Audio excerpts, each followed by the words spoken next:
Good morning dear students. नए session में आप सभी का स्वागत है। बीएससी थर्ड ईयर में मेरे पास जो है वो केमिस्ट्री का ऑर्गेनिक पार्ट रहेगा और बाकी पार्ट आपको मैम वगैरह सर वगैरह करवाएंगे। तो जो ऑर्गेनिक है उसमें हमारा जो फर्स्ट चैप्टर है या फर्स्ट यूनिट है वो है एनएमआर, न्यूक्लियर मैग्नेटिक रेजोनेंस। जैसा कि नाम से क्लियर है, न्यूक्लियर मैग्नेटिक रेजोनेंस में हम लोग 3 कंसेप्ट पढ़ेंगे। नाभिक के बारे में, चुंबकीय आघूर्ण के बारे में और अनुनाद के बारे में। ये तीनों चीज़ें जब मिलेंगी तब हमारा एनएमआर बनेगा, न्यूक्लियर मैग्नेटिक रेजोनेंस। ये हम आगे देखेंगे कि उसमें न्यूक्लियस का क्या रोल है, मैग्नेटिक मोमेंट या चुंबकीय आघूर्ण का क्या रोल है और रेजोनेंस का क्या रोल है। यहाँ पे रेजोनेंस वो जीओसी वाला रेजोनेंस नहीं है, अनुनाद है, लेकिन हम लोग यहाँ पे एक नया कंसेप्ट पढ़ेंगे अनुनाद का। ठीक है। जो सेकंड थिंग है, एक बेसिक कंसेप्ट हमें पता होना चाहिए कि हम लोग ये जो चैप्टर है हमारा वो हम लोग पढ़ते हैं स्पेक्ट्रोस्कोपी में। अब स्पेक्ट्रोस्कोपी क्या है? स्पेक्ट्रोस्कोपी का जो सबसे मोस्ट इम्पोर्टेंट यूज है वो यूज है कि हम लोग स्पेक्ट्रोस्कोपी की हेल्प से किसी भी मॉलिक्यूल की मॉलिक्यूलर स्ट्रक्चर को डिटर्मिनेट करते हैं। मीन्स उसकी स्ट्रक्चर का पता लगाया जा सकता है कि जैसे कोई भी मॉलिक्यूलर फार्मूला है तो on the basis of spectroscopy हम लोग ये कह सकते हैं कि जो मॉलिक्यूलर फार्मूला है और इसका स्पेक्ट्रम ये है, तो उस स्पेक्ट्रम की हेल्प से हम लोग ये कह सकते हैं कि गिवन जो मॉलिक्यूल है उसकी मॉलिक्यूलर स्ट्रक्चर ये वाली होगी। तो जो मोस्ट इम्पोर्टेंट यूज है स्पेक्ट्रोस्कोपी का वो है to determinate the molecular structure of molecules. Most important fact. ठीक है। अब देखो स्पेक्ट्रोस्कोपी में जैसा कि यूज हो रहा है, स्पेक्ट्रम का यूज हो रहा है, तो सबसे पहले तो हमें इलेक्ट्रोमैग्नेटिक स्पेक्ट्रम के बारे में पता होना चाहिए। तो हम लोग डिस्कस करेंगे इलेक्ट्रोमैग्नेटिक स्पेक्ट्रम। बेसिकली जो इलेक्ट्रोमैग्नेटिक स्पेक्ट्रम है उसको इस टाइप से शो किया जाता है। जो इलेक्ट्रोमैग्नेटिक स्पेक्ट्रम है वो basically gamma rays, X rays, UV, visible, IR, microwave और रेडियो वेव से मिलकर के बना होता है। अगर हम लोग गामा रेज से रेडियो वेव्स की तरफ जाते हैं तो जो लैम्डा है वो इंक्रीज होती है, जो फ्रीक्वेंसी है वो डिक्रीज होती है, जो फ्रीक्वेंसी नंबर है वो भी डिक्रीज होता है। ये जो पार्ट है वो विजिबल वाला है, दृश्य प्रकाश क्षेत्र है, जिसको हम लोग देखते हैं अपनी आँखों से। ये बेसिकली 7 कलर से मिलकर बना होता है, जिसे हम लोग रिप्रेजेंट करते हैं विबग्योर से। ठीक है। देखो जैसा कि आपको पता है कि E बराबर एच न्यू होता है, मीन्स जिसकी फ्रीक्वेंसी सबसे ज़्यादा होगी उस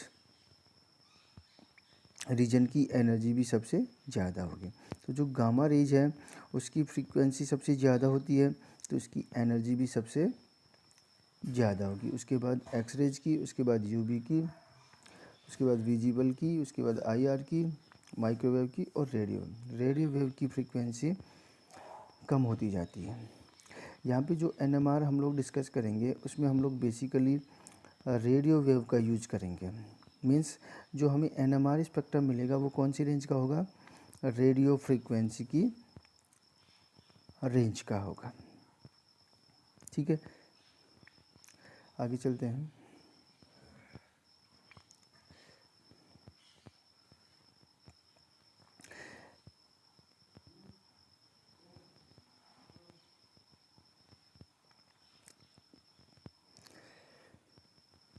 एक्चुअल में एनएमआर सबसे पहले इसमें दे रखा है कि स्पेक्ट्रोस्कोपी क्या है, उसके बाद एनएमआर की डेफिनेशन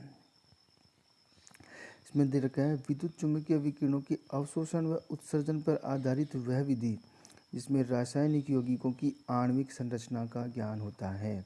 मैंने बताया था। किसका डिटर्मिनेशन करते हैं? मोलिकुलर स्ट्रक्चर, आणविक संरचना का स्पेक्ट्रोस्कोपी कहलाती है। जब श्वेत प्रकाश की एक किरण को किसी प्रिज्म या ग्रेटिंग से गुजारा जाता है तो वह विभिन्न रंगों अथवा तरंगदैर्घ्यों के अवयवों में प्रक्षेपित हो जाती है। रंगों के इस प्रक्षेपण को स्पेक्ट्रम कहते हैं। केमिस्ट्री की ब्रांच कौन सी हुई? स्पेक्ट्रोस्कोपी। और स्पेक्ट्रोस्कोपी में जो हमें एक प्रक्षेपण मिलेगा उसको हम लोग क्या बोलेंगे? स्पेक्ट्रम। अर्थात किसी अज्ञात संरचना वाले यौगिक का स्पेक्ट्रम प्राप्त करना और उस स्पेक्ट्रम का विश्लेषण कर उन यौगिकों की आणविक संरचना की व्याख्या करने के विज्ञान को स्पेक्ट्रोस्कोपी कहते हैं। स्पेक्ट्रम के बहुवचन को स्पेक्ट्रा कहते हैं। क्लियर हो गया? जैसा कि मैंने पहले बताया था, क्या करते हैं स्पेक्ट्रोस्कोपी में? किसी भी मॉलिक्यूल का पहले स्पेक्ट्रम लेंगे और इस स्पेक्ट्रम का एनालिसिस करके या विश्लेषण करके हम लोग उस मॉलिक्यूल की मॉलिक्यूलर स्ट्रक्चर का पता लगाते हैं, मॉलिक्यूलर स्ट्रक्चर डिटर्मिनेशन करते हैं। इस पूरी प्रोसेस को कहते हैं स्पेक्ट्रोस्कोपी। अब इस स्पेक्ट्रोस्कोपी का एक पार्ट है NMR। अब वो क्या है वो हम लोग देख लेते हैं।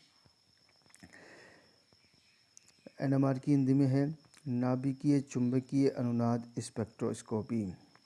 न्यूक्लियर मैग्नेटिक रेजोनेंस विज्ञान की वह शाखा है जिसमें रेडियो आवृत्ति मीन्स रेडियो वेव्स या रेडियो फ्रीक्वेंसी की तरंगों द्वारा दिए गए प्रतिदर्श के नाभिक के ऊर्जा स्तरों के मध्य संक्रमण का अध्ययन किया जाता है। नाभिक को बाह्य चुंबकीय क्षेत्र में रखकर ये ऊर्जा स्तर उत्पादित किए जाते हैं। इसको हम लोग आगे पढ़ेंगे कि एक्चुअल में है क्या इन लाइनों का मतलब, लेकिन इसमें एक सीधा सीधा कंसेप्ट क्लियर है कि जो NMR है उसमें जो हम लोग यूज करते हैं वो रेडियो फ्रीक्वेंसी की वेव्स यूज करेंगे। ठीक है, आगे चलते हैं।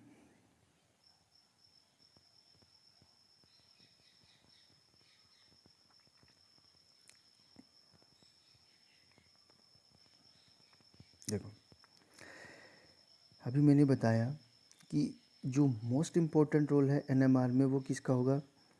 न्यूक्लियस का।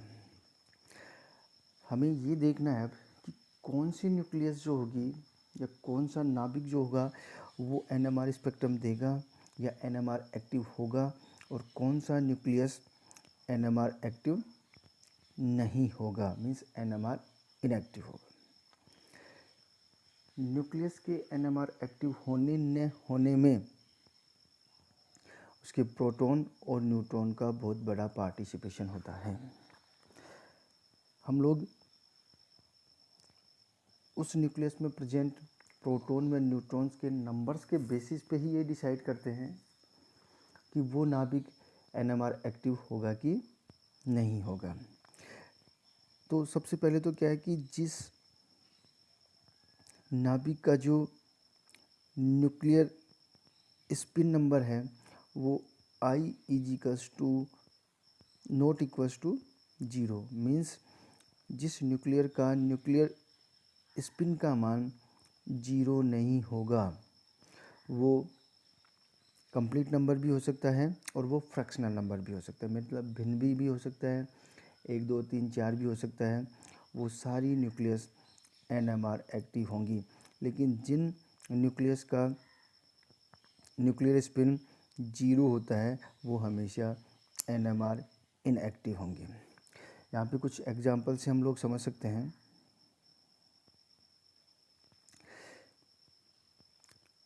नंबर 1, कोई भी न्यूक्लियाई है उसका एटॉमिक मास और एटॉमिक नंबर। अगर उसका एटॉमिक मास ओड है और एटॉमिक नंबर इवन या ओड है, for example H1 C13 F19 P11, तो इनका स्पिन क्वांटम नंबर हमेशा हाफ होगा, फ्रैक्शनल होगा। मैग्नेटिक क्वांटम नंबर ये हो सकता है, अलाउड स्पिन ये होंगी, और ये मॉलिक्यूल ये न्यूक्लियस हमेशा NMR एक्टिव होंगे। दूसरा केस, अगर एटॉमिक मास ओड है, एटॉमिक नंबर ओड और इवन है, फॉर एग्जांपल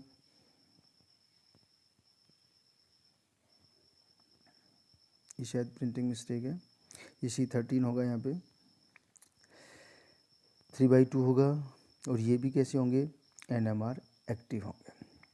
अगर एटॉमिक मास इवन है, एटॉमिक नंबर ओड है, फॉर एग्जांपल S2N14, इनका जो स्पिन क्वांटम नंबर होगा वो 1 होगा, और ये भी मॉलिक्यूल भी कैसे, न्यूक्लियस भी कैसे होंगे, NMR एक्टिव होंगे।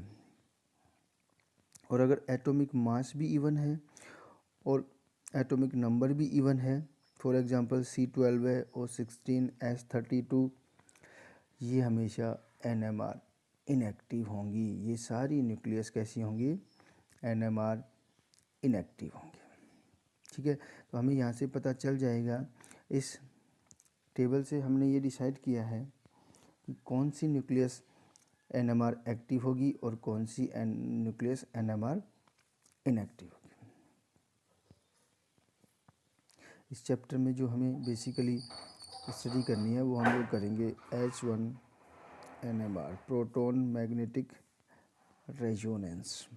जैसा कि हमें पता है कि प्रोटीन का जो न्यूक्लियर स्पिन होता है वो हाफ होता है। ये हाफ मतलब प्लस माइनस हाफ कितना भी हो सकता है, प्लस हाफ भी हो सकता है और माइनस हाफ भी हो सकता है।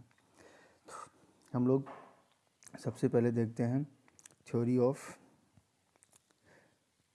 H1 NMR। क्या होता है इसमें, किसी भी नाभिक में नाभिक के चक्रण के कारण चुंबकीय आघूर्ण होता है। इस चुंबकीय आघूर्ण के युक्त नाभिक एक छोटे से चुंबक की भांति व्यवहार करता है तथा अपने अक्ष पर चक्रण करता है तथा एक चुंबकीय क्षेत्र उत्पन्न करता है। जब इस नाभिक को बाह्य चुंबकीय क्षेत्र में रखा जाता है तो नाभिक का चुंबकीय क्षेत्र बाह्य चुंबकीय क्षेत्र के सापेक्ष दो प्रकार से अभिविन्यासित हो सकता है।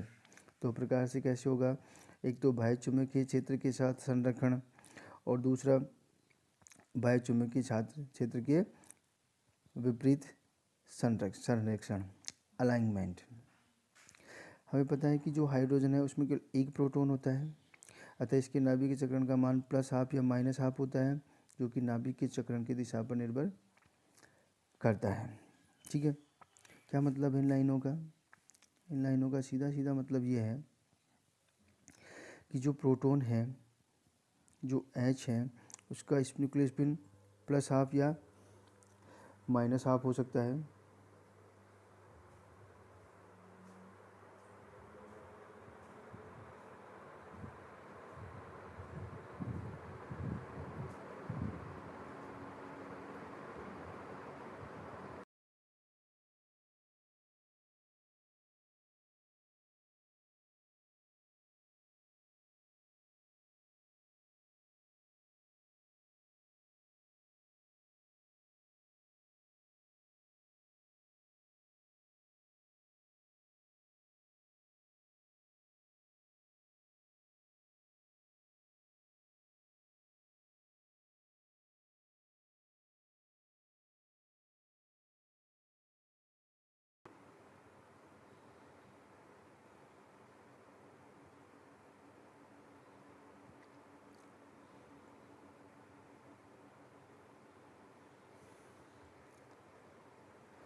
तो जो प्रोटॉन है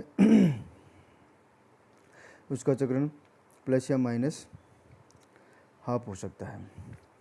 तो क्या होगा कि जो प्लस या माइनस हाफ है उसको दो स्टेज में चला जाएगा। दो स्टेज क्या होगा, जो न्यूक्लियर जो प्रोटॉन का स्पिन है वो एक मैग्नेटिक फील्ड क्रिएट करेगा। जब इस मैग्नेटिक फील्ड को किसी बाह्य मैग्नेटिक फील्ड में रखा जाएगा तो जो प्रोटॉन है उसका मैग्नेटिक फील्ड बाह्य मैग्नेटिक फील्ड के साथ सेम डायरेक्शन में अलाइनमेंट में आ सकता है, संरेखित हो सकता है, या जो प्रोटॉन का मैग्नेटिक फील्ड है वो बाह्य चुंबकीय क्षेत्र की विपरीत दिशा में संरेखित हो सकता है। तो ये दो पॉसिबिलिटी होने के कारण जो न्यूक्लियर स्पिन है प्रोटॉन का, उसके दो एनर्जी लेवल बन जाएंगे। कौन कौन से बनेंगे वो हम लोग यहाँ देख सकते हैं। क्या है यहाँ पे, ये जो प्रोटॉन था ये इसका न्यूक्लियर स्पिन प्लस हाफ भी हो सकता है और माइनस हाफ भी हो सकता है। लेकिन जब इसको किसी बायोमैग्नेटिक फील्ड में रखा जाएगा, बाह्य चुंबकीय क्षेत्र में रखा जाएगा, तो दो पॉसिबिलिटी थी। तो एक स्टेज की एनर्जी डिक्रीज हो जाएगी जो बाह्य चुंबकीय क्षेत्र के साथ संरेखण होगा, और एक न्यूक्लियर स्पिन की एनर्जी इंक्रीज हो जाएगी जिसको हम लोग माइनस हाफ से रिप्रेजेंट करते हैं या इसको बीटा स्टेट कहते हैं। इन दोनों के बीच जो एनर्जी डिफरेंस होता है वो हमेशा डेल्टा ई बराबर एच न्यू होता है। ये जो एनर्जी डिफरेंस है वो हमेशा रेडियो वेव्स या रेडियो फ्रिक्वेंसी की वेव्स से होता है। ठीक है, यानी एक डायग्राम हम लोग और देख सकते हैं यहाँ पे, इससे और भी क्लियर हो जाएगा आपका। हाइड्रोजन है spin quantum number half, possible orientation plus half, और दो होंगे प्लस हाफ और माइनस हाफ। एक लोअर एनर्जी वाली स्टेट होगी और एक हायर एनर्जी वाली स्टेट होगी।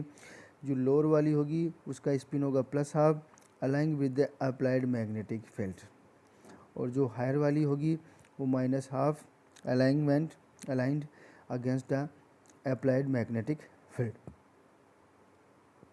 जब इसको रेडियो फ्रिक्वेंसी की एनर्जी दी जाएगी तो यहाँ से जो प्रोटॉन है या जो न्यूक्लियर स्पिन की स्टेट है वो ट्रांजिशन करके यहाँ चली जाएगी।